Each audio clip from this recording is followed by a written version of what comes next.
नमस्कार मंडळी, लग्नानंतर होईलच प्रेम या मालिकेचा येणारा भाग आपण पाहणार आहोत.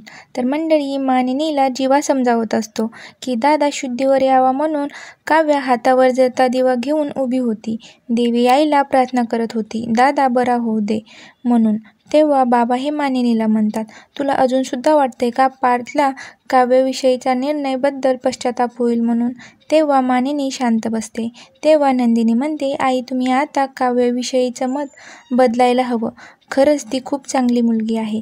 तर इकडे पार्थ काव्याला म्हणतो, काव्या मला तर पटत नाही तुम्ही माझ्यासाठी देवी आईला प्रार्थना केली.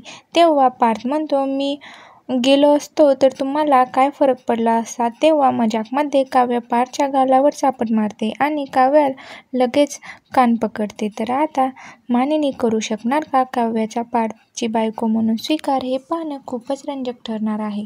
अशाच मालिकेचे नवनवीन व्हिडिओ पाहण्यासाठी चॅनलला लाईक, शेअर आणि सबस्क्राईब नक्की करा.